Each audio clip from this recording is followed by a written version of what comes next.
Nah, ini Pak, ada sedikit pertanyaan menggelitik ya Pak. Kadang kita di tengah-tengah bikin film, kadang teman-teman juga karena semuanya pemainnya orang-orang Tegal, juga punya kebanggaan klub Persekatan Tegal itu. Kadang ada pertanyaan menggelitik begini, di tengah-tengah pandemi seperti ini, adanya COVID-19, ini sekarang posisi pemain itu gimana, di mana?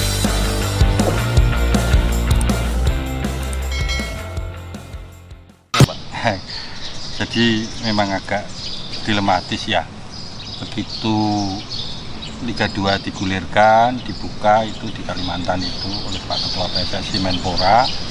Kita sekali bertanding di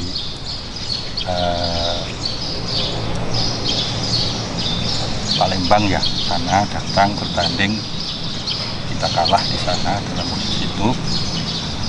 Habis itu kan kemudian pemerintah melarang, pemerintah menghentikan Liga 2 maupun Liga 1. 1 bulan itu pemain masih kita tampung di asrama, mereka juga masih beraktivitas, latihan dan sebagainya, sampai suatu keputusan yang sangat tegas, memang Liga 2 diberhentikan secara total. PSSI ya Pak? PSSI mengeluarkan kebijakan itu, ya tentu kita karena itu adalah induk semang kita taat dengan PSSI dan kita segera ambil keputusan. Waktu itu segera kita koordinasikan dengan tim pelatihan, pengurus manajemen dan sebagainya, kita koordinasi dengan ASGAP, kita sampaikan bahwa pemain dan pelatih kita pulangkan. Nah, mereka pulang ke daerah masing-masing, kita biayai, yang tiket pesawat ya ke Ternate, ada berapa anak itu 4-5 orang anak kita berikan tiket ke Ternate, yang ke Kalimantan, yang ke Kediri, yang ke Palembang kita pulangkan, kita berikan tiket juga ya, mereka pulang. Nah, setelah kita pahamkan juga tentang kontrak yang akan kita lakukan dengan mereka, kita tetap menunggu regulasi yang dikeluarkan oleh PSSI maupun LIB. Memang LIB maupun PSSI mengeluarkan putusan bahwa selama masa pandemi pemain dipulangkan di rumahnya, pembayaran gaji tetap dilakukan 25% dari total kontrak. Oh, tetap dibayar gaji? Dibayar. Berapa persen Pak? 25%. Dari nilai kontrak? Nilai kontrak. Katakanlah kalau 500 ya tetap 125 itu kita harus bayarkan. Oh, kalau 400 tetap 100 juta kita bayarkan dan sebagainya. Dan inilah yang menjadi sangat heboh di kepengurusan kami ini sebagai CEO saya. Semua sponsor langsung menarik diri. Menarik diri, mereka tidak mau berkontribusi lagi. Ya begitu seperti pandemi dilarang ya sudah, mereka menarik diri. Sementara ini walaupun hitam di atas putih belum, tapi mereka kan sudah susah untuk dimintai kontribusi pembiayaan, dan itulah konsekuensi dari sebuah kesebelasan di mana yang kami kelola Persekat ini. Kami CEO dengan jajaran komisaris maupun jajaran direksi kepengurusan ya harus banting tulang berpikir bagaimana untuk bisa memenuhi kewajiban membayar 25% setiap bulan itu. Untuk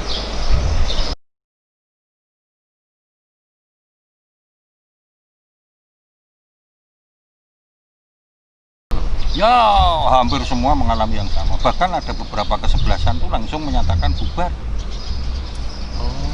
Ada beberapa kesebelasan itu kalau nggak salah Cibinong apa gimana itu sempat menyatakan membubarkan diri. Karena tapi kami sampai hari ini masih tetap Samina Watona dengan PSSI, kami tetap menjalankan kewajibannya walaupun kami harus utang sana utang sini, harus mencari kewajiban-kewajiban itu. Memang PSSI memberikan subsidi termin pertama di bulan ini 250, kita potong bagian BPH, ini tetap kami kelola. Toh biaya tadi potong royong di antara teman-teman sendiri. Jadi itulah kondisi yang secara real harus saya sampaikan. Memang jujur saja hari ini saya sendiri sudah berjanji, bersepakat bahwa sepak bola menjadi bagian hidup saya.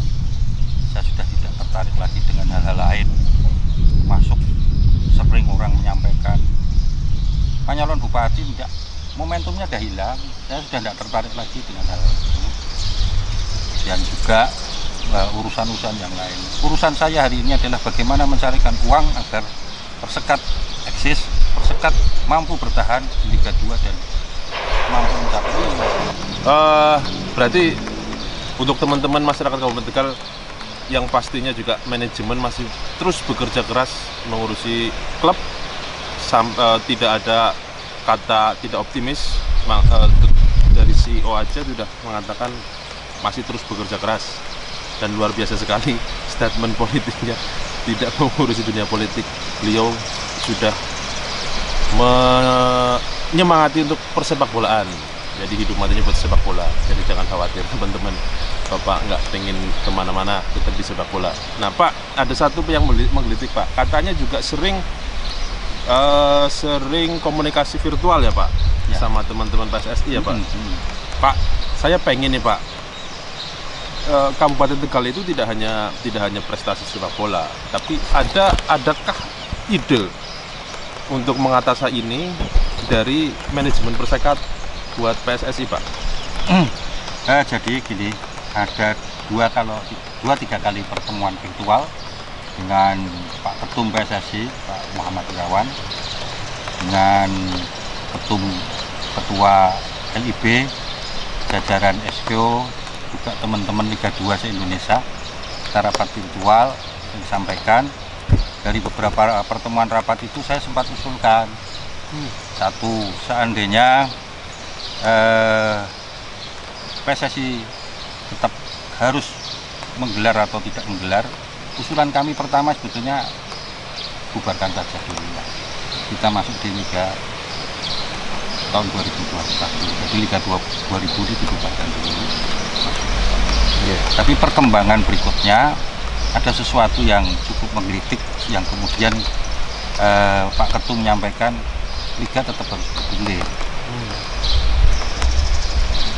Nanti ada alasan-alasan yang cukup kuat setelah beliau menghadap Pak Presiden, Pak Wakil Presiden, Pak Menpora dan sebagainya, bahwa ada semangat sebuah nasionalisme yang coba ditanamkan oleh Pak Presiden pada Pak Ketum, bahwa tahun 2021 itu bulan Mei kita akan jadi penyelenggara kejuaraan dunia. Ya, U20 tahun.